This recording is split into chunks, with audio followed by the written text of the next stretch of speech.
Hey guys, thank you for tuning in. In this tutorial, I want to show you how I got this shot of this car over here in Unreal Engine. Uh, I want to focus this tutorial mostly on the beginner side and show you simple stuff like bringing in the assets in Unreal Engine from Pixel Megascans and Blender, and how you can assign some basic car paint materials on them. And then we'll also be looking at how you can set up the camera, animate it, and play around with the depth of field. And also diving a little bit into post processing and seeing how you can get this nice bloom and lens flare effects. We're not going to be looking at blueprints or anything like that. So it's going to be a fairly simple basic Unreal Engine tutorial to just give you guys a sneak peek of what you can do with it. As I'm still learning about the engine every day, there might be few things which could be done a little bit more efficiently, but I'll try to do my best. So yeah, without further ado, let's dive in. Alright, so when you first launch the engine, you will be greeted by this project manager. So I'll go into film and video live events, and I'll turn on ray tracing. So ray tracing is globally turned on in my project. I'm just gonna name my project car sorry car tail cinema, and then I'm gonna hit create. Alright, so once you are in the engine, this is the default UI of Unreal Engine. So this is the outliner, so you can select whatever objects are in there in the engine right now, and you can see the properties related to them on this screen right side. One thing I like to do always is actually um, do a relayout of the UI, so it's a little bit more efficient for me, and also change few settings in the editor. So the first thing I'll do, if I go into, if you actually press middle mouse and you do your pan, you can see the movement is inverted, which is not very friendly if you're coming in from Blender or any other 3D package.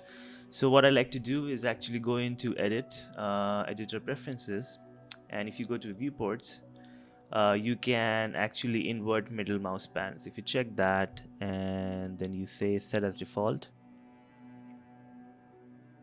say yes, say okay, and now if you pan, you can see it's much more like how you have in other 3D packages. Cool.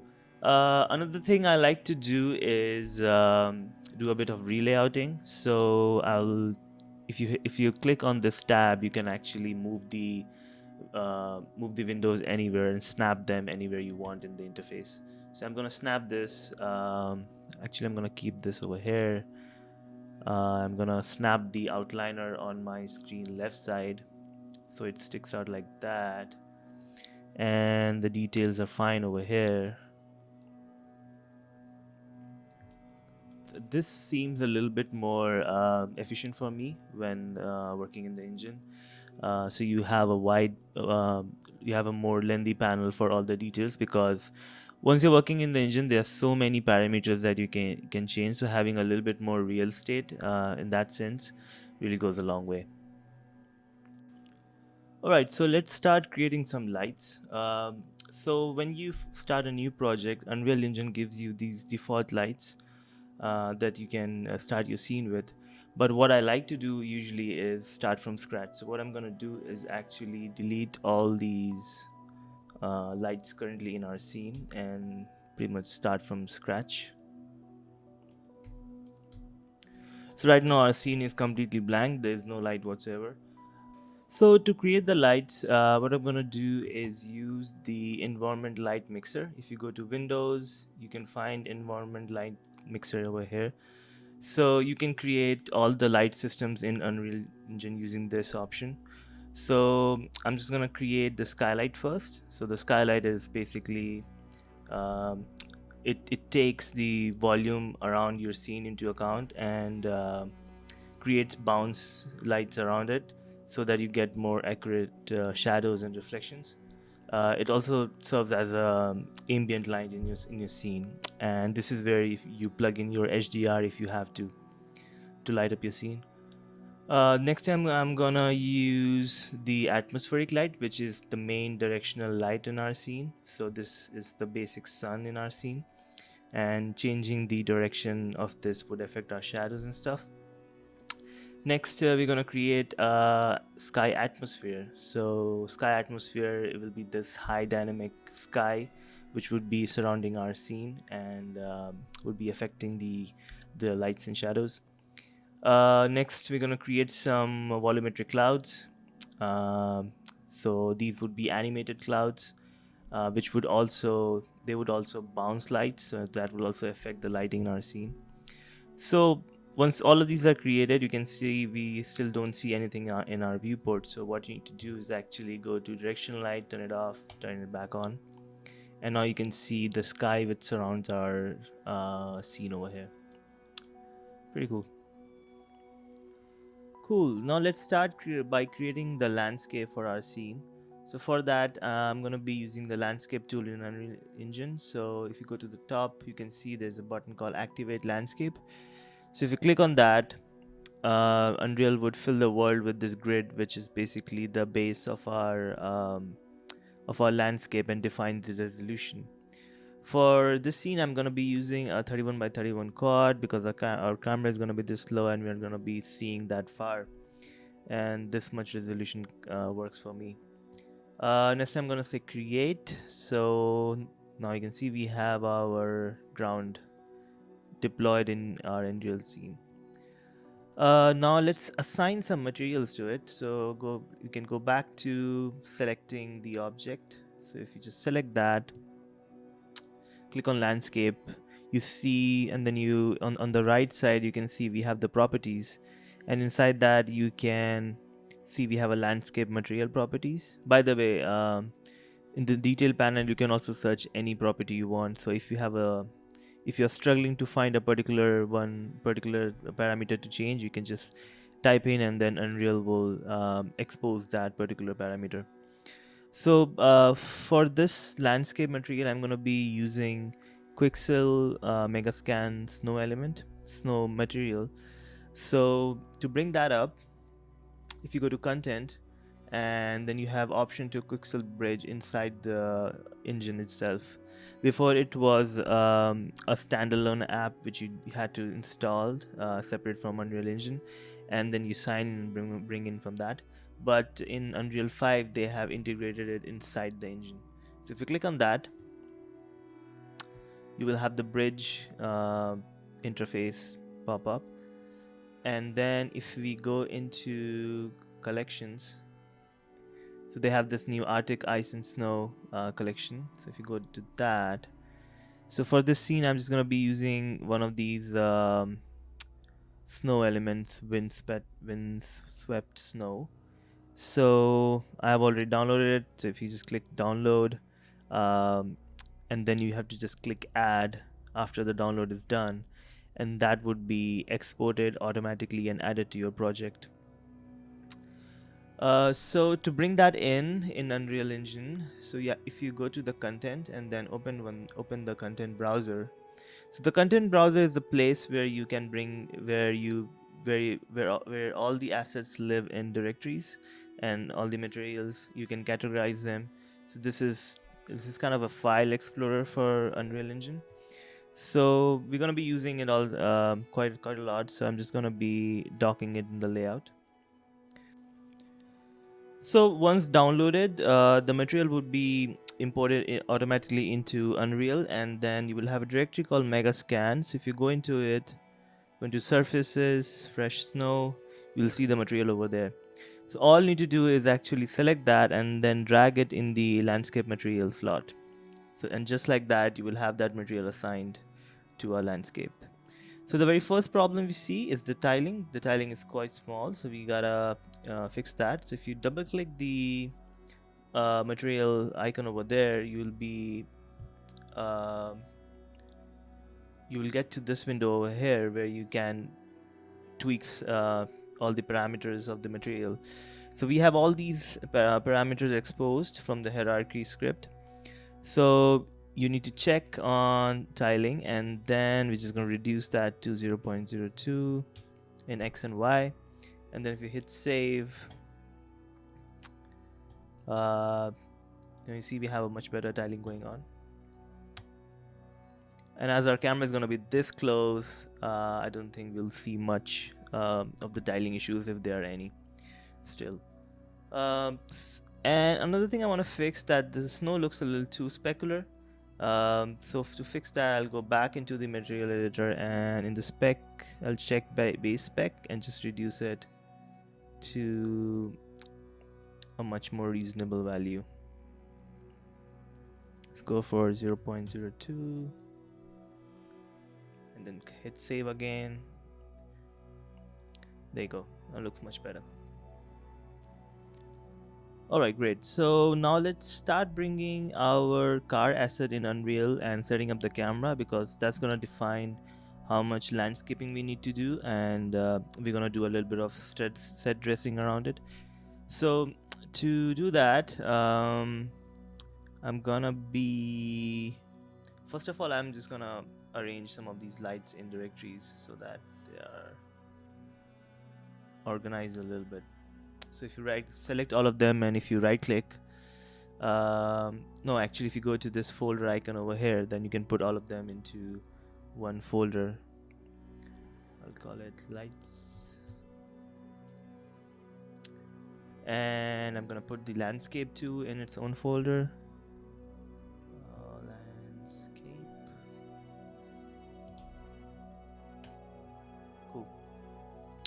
So now let's start bringing the assets. So I have exported an Alembic out of Blender, and I have that as a car asset. So I'm going to create a folder, call it car. Then if you go into the folder, if you right click and then say import asset.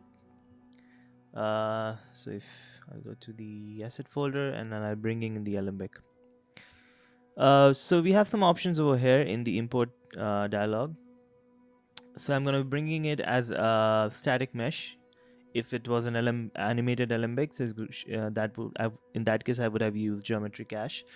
But for this one, I'm going to be using static mesh, and I don't want to merge the mesh, all the meshes together, and I'm going to say import.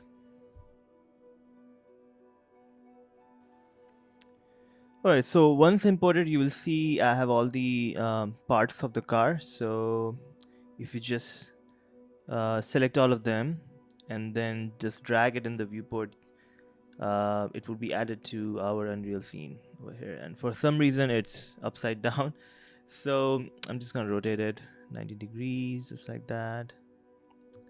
180 degree actually. Perfect. Now let's just rotate the card this way, and also maybe scale it a little bit, just like that.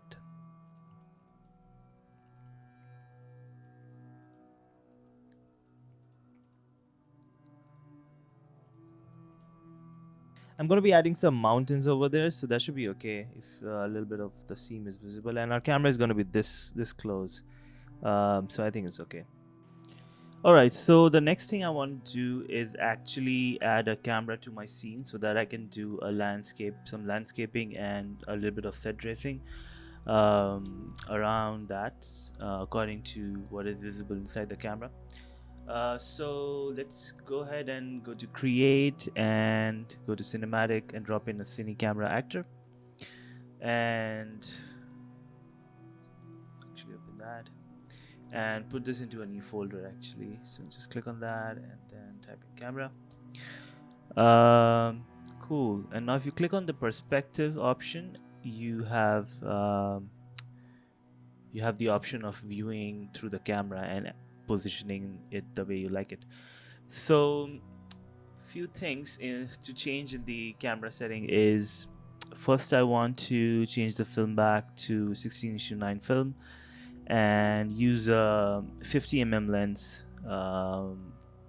with the f number 1.8, which actually I would change, so we get some focal length which is much closer to what I'm used to shooting with, a 50mm lens. So cool. So I'm going to position my camera very close to the tail light so that we get that nice shallow depth of field going on. So to tweak the depth of field, if you go into the camera and go down, I need to change these values. So right now it's much of a range from a minimum f-stop to a max. So I'm just gonna put like similar values in both of them, and so I'm making the aperture constant. And now you see everything is out of focus. So what we need to do is actually click on the sample scene depth from scene and just click on the tail light, and our tail light will be in focus, just like that. Um, Another thing we can do is so once we have that, I think I can go ahead and add the sequencer in our scene. So the sequencer is basically, it gives you a timeline so that you can animate across it, and you can add different elements from your scene into that sequence, and do different camera cuts and stuff like that. But for this tutorial, it's going to be a very simple, just one element in the sequencer, which is the camera, and the camera will be going from right to left, just doing a very smooth pan. Alright, to add a sequencer to your scene, you have to go into your cinematic settings and then add a level sequence. And then Unreal will ask you what you want to call it. So I'm just gonna call it tail shot. And then you say save. So once you do that, you will have a timeline window in your project, and you can just snap it and dock it uh, to your UI. Cool. So once you have that, you can add in elements to the sequencer. So you can select your camera and just drag it, and then that particular camera would be added to the sequencer. So before I start animating the camera, what I would like to do is adjust the UI a little bit so that I have my view from camera somewhere over here, and then I can adjust things in the perspective view and actually see how it's looking through the camera always. So to do that, what we can do is go into Windows, and then if you go to viewports, you can add one other viewport, and this is going to be my camera view. So I'm going to switch it to the camera view, and then you can dock it somewhere over here, and then this view could be the general perspective view. Alright, so now we are ready to animate the camera. So make sure the camera is selected, and if you look at the sequencer, you can see we have transformation keys over here. So if you just click on this add new keyframe, it will add a keyframe on that frame, and then you just go to the end of your shot, and I'm just going to translate the camera a little bit in Y here, and maybe just add another keyframe. Cool. Now just like that, we have our animation.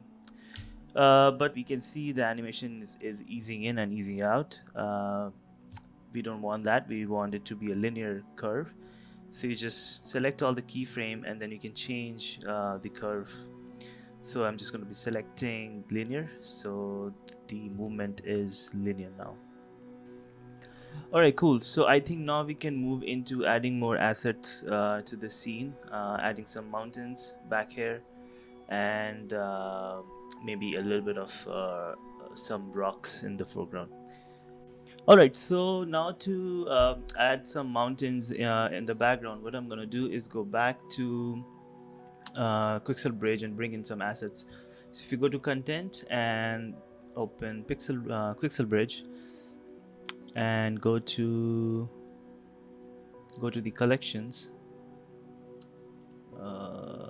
there, yeah, and then go to the Arctic Snow collection, and then I'm just gonna grab yeah, I think I'm gonna grab the Snow Hill. So if you download that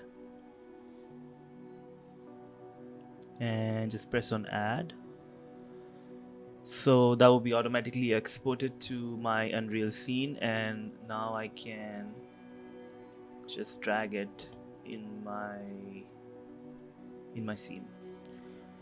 So once you have it, let's just move it a little back and position it the way we want it.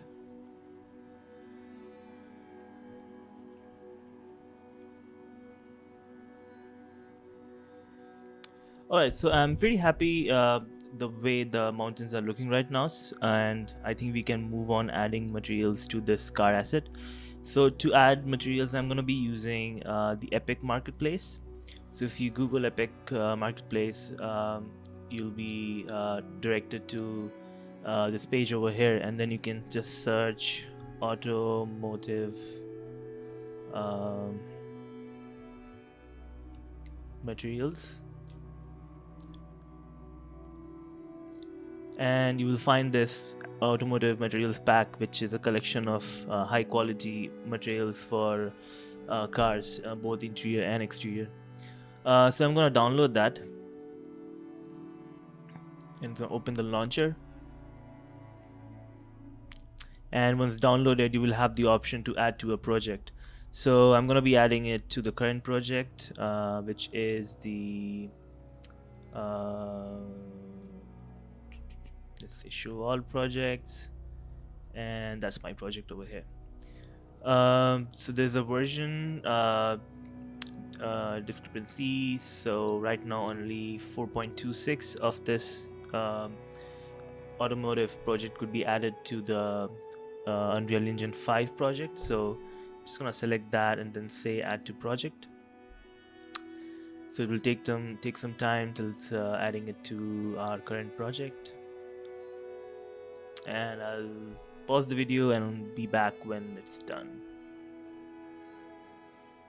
Alright, once the project is added, if you go back to Unreal Engine and then go into your content browser, you can see we have a new folder called Automotive Materials. If you go inside it, uh, under Materials, there are different folders for interior and exterior.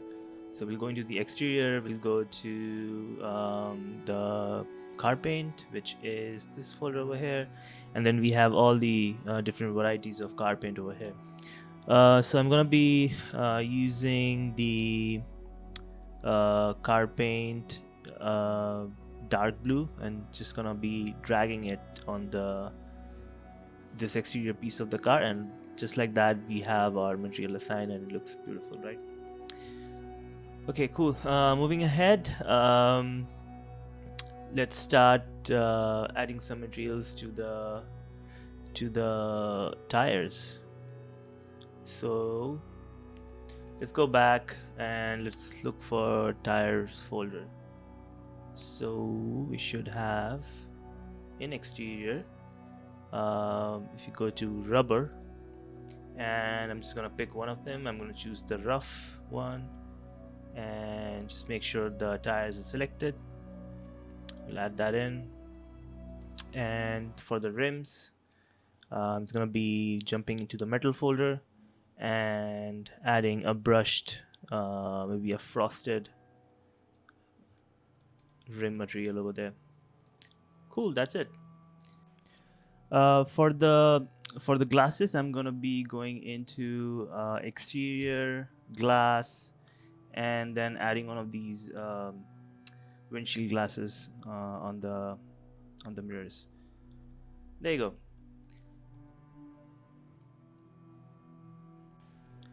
All right, moving on to the tail lights. If you select the tail light geo, and you see that it's a combination of an exterior glass and the tail light, and then then some reflectors.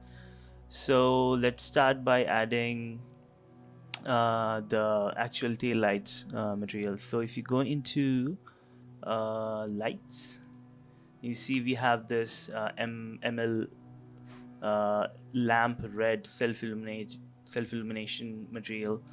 So we're just gonna add that, and for the reflectors, if you go back, we have a folder called reflector. I'm just gonna add this orange reflector material. And for the exterior glass part, I'm just gonna add one of these real time ray traced glass material on top, and just bring it on like that.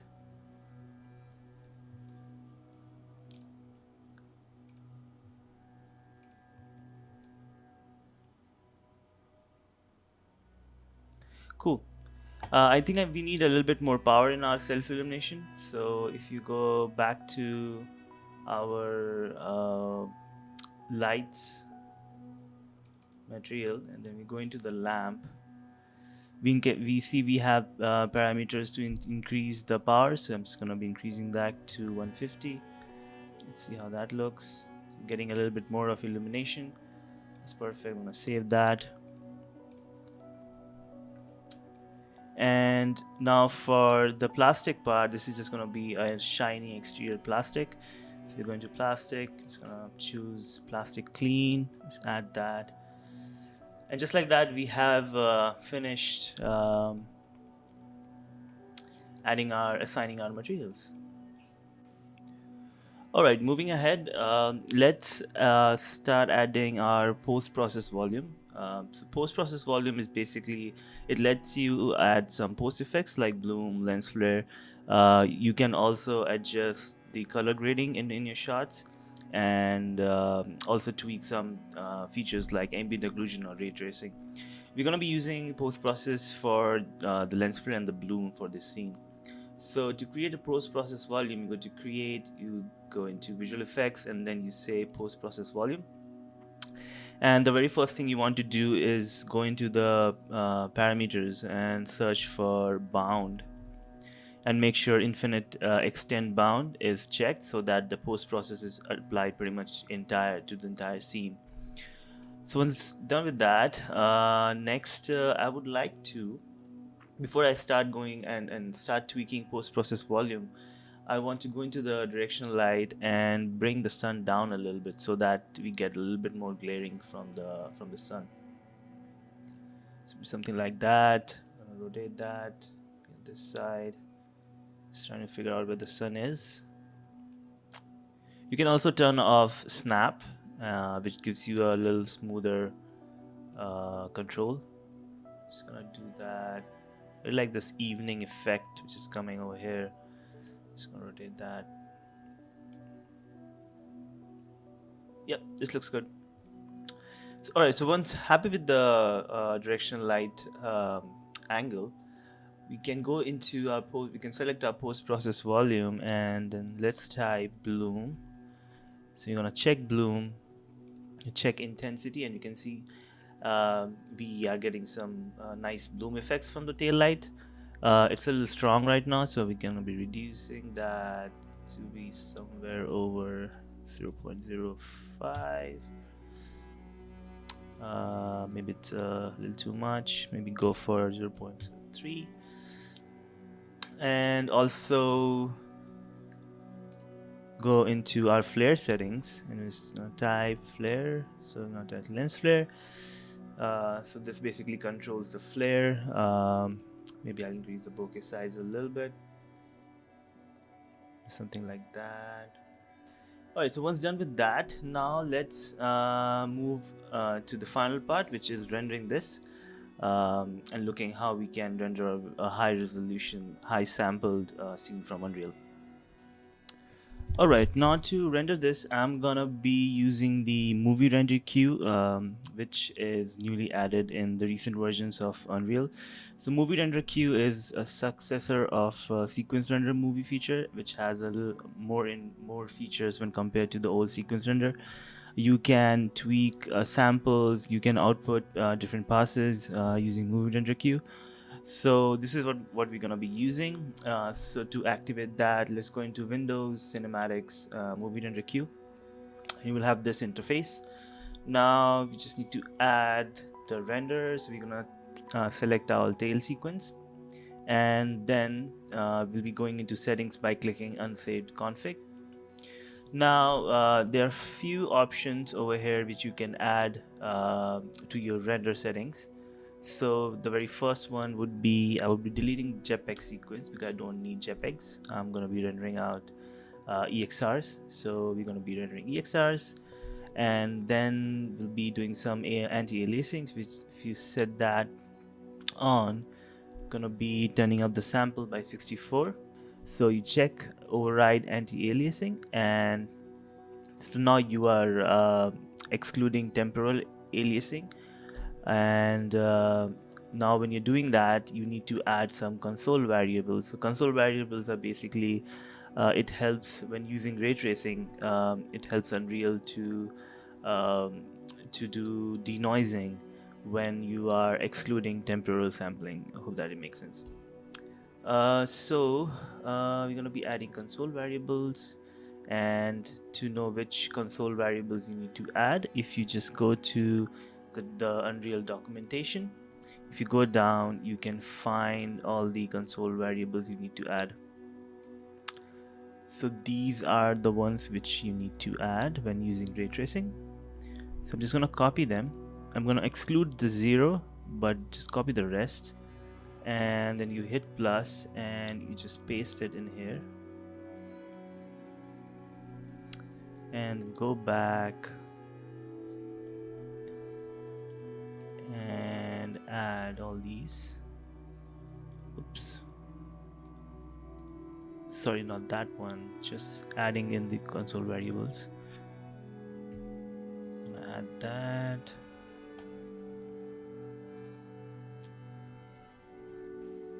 Perfect. So now you have the console variables all set up. Then you hit accept, and you can also change the output. So this is where the final files will be saved. You have resolution over here, which you can change. Then you also have how much handles you want to render, and that's it. So we just say accept, and we say render local.